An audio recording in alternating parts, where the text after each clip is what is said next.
Hello friends, welcome back to my YouTube channel जिसका नाम है लव फॉर क्रिकेट।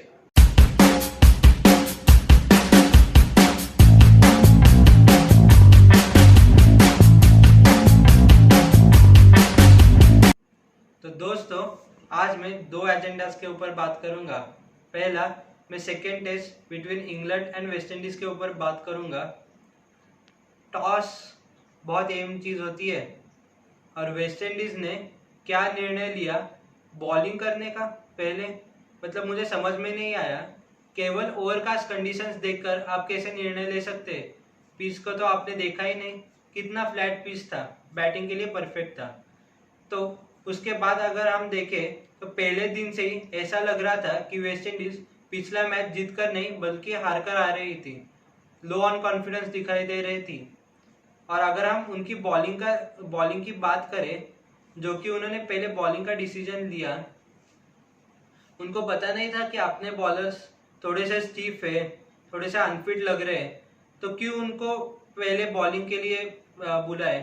क्योंकि साफ झलक रहा था कि जैसे उन्होंने बॉलिंग चालू की, बहुत ही वीवर्ड बॉलिंग कर रहे थे। कभी बहुत ही आउटसाइड द ऑफ स्टंप कर रहे थे, कभी डाउन द लेग साइड कर रहे थे। और उनकी फील्डिंग भी बहुत ही मतलब लो लेवल की प्रतीत हो रही थी, क्योंकि बहुत ही ड्रॉप कैचेस हुए और रन्स भी गए। तो मतलब पहले फील्डिंग का निर्णय क्यों लिया ये समझ में नहीं आता।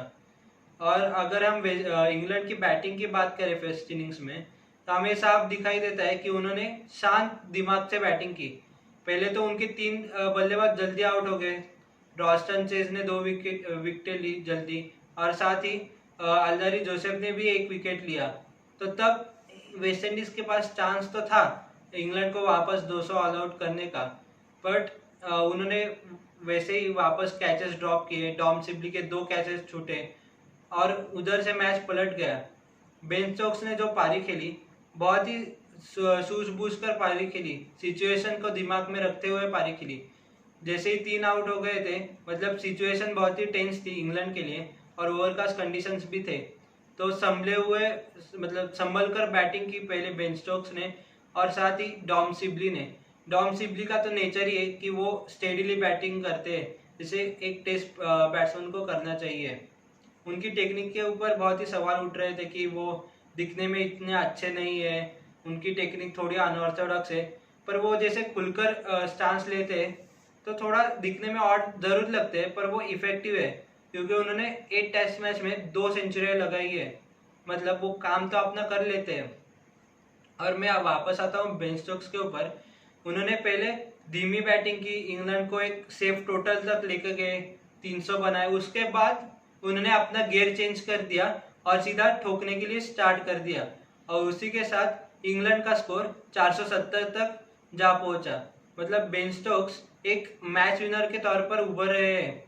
उनकी जो 176 की पारी थी वो तो लाजवाब थी, पर जो सेकेंड इनिंग्स में उन्होंने बल्लेबाजी की उसकी बात तो मैं बाद में करूंगा ही, पर वो तो बहुत ही अहम पारी थी, मैच टर्निंग पारी थी।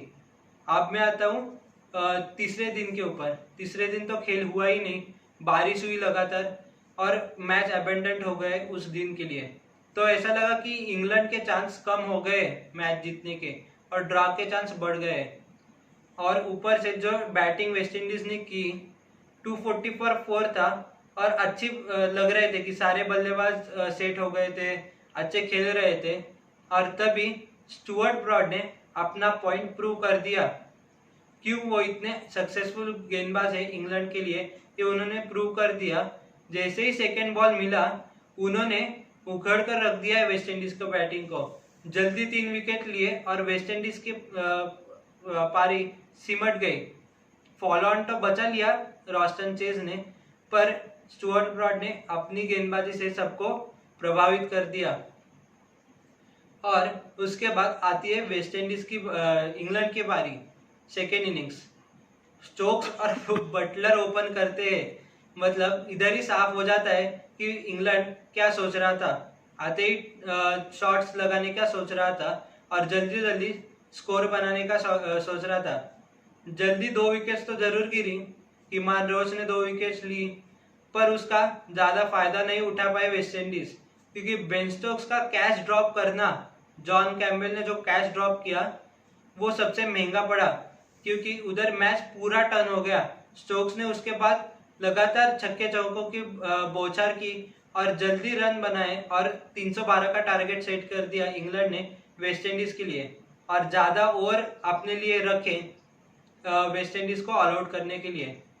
तो वेस्ट इंडीज को लास्ट डे पर 85 ओवर्स में 312 बनाने थे। वो तो बहुत ही मुश्किल लग रहा था, पर कम से कम क्या वेस्ट इंडीज दिन निकाल पाएगी, ये देखने वाली बात थी। और वेस्ट इंडीज ने पहले ही सेशन में अपने 4 विकेट खो दिए, मतलब इधर ही आधा मैच गवा दिया उन्होंने। वापस स्टुअर्ट ब्रॉड ने 3 विकेट लिए, मतलब खतरनाक गेंदबाजी करते हैं स्टुअर्ट ब्रॉड नए बॉल के साथ, ये तो प्रूव हो गई। और साथ ही साथ वेस्ट इंडीज के बल्लेबाज भी नए बॉल के अगेंस्ट इतना अच्छा नहीं खेलते, ये भी समझ में आया, क्योंकि जैसा ही बॉल हिलता है उनकी टेक्निकल फ्लॉज या उनकी टेम्परामेंट में जो फ्लॉज है वो दिखाई देते हैं। पर जैसे बॉल पुराना हो गया, एक छोटी सी मतलब एक अच्छी पार्टनरशिप लगी जॉन कैम्बेल माफ कीजिए जेरेमी ब्लैकवुड और शैमरा ब्रूक्स के बीच में एक 100 रन की पार्टनरशिप हुई। तब ऐसा लग रहा था कि वो मैच निकाल लेंगे, मतलब मैच ड्रॉ कर लेंगे। पर तभी टी के ठीक पहले बेन स्टोक्स ने अपना जादू वापस दिखाई दिया। उन्होंने ब्लैकवुड का विकेट लिया जो कि 55 पर बल्लेबाजी कर रहे थे, और वापस वो कितने बड़े मैच विनर है ये साबित कर दिया।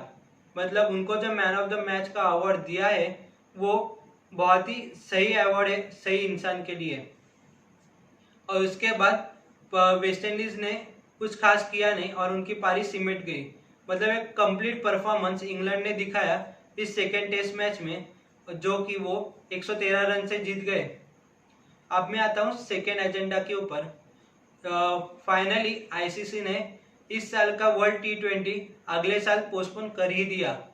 कई मीटिंग्स हो गई, वो ये डिसीजन पोस्टपोन करते रहे, और फाइनली आज मतलब कल उन्होंने ये डिसीजन दे दिया। तो अब आईपीएल के लिए बहुत ही खुशखबरी है, क्योंकि वो आईपीएल अब हो सकता है। तो बीसीसीआई ने एक टेंटेटिव विंडो दी है 26 सितंबर से लेके 8 नवंबर तक, उसमें आईपीएल हो सकता है। और अब यही देखना है कि आईपीएल के शेड्यूल कब वो लॉन्च करते हैं और कैसी डेवलपमेंट्स होती है उसके ऊपर। जल्दी आईपीएल यूएई में हो सकता है, इसके पूरे आसार है। तो हमें आईपीएल 2020 दिख सकता है, इससे बड़ी खुशी ही नहीं है। तो ऐसे ही इंटरेस्टिंग वीडियोस के लिए मेरे चैनल लव फॉर क्रिकेट को सब्सक्राइब करें और नोटिफिकेशन की घंटी बजाना मत भूलिए।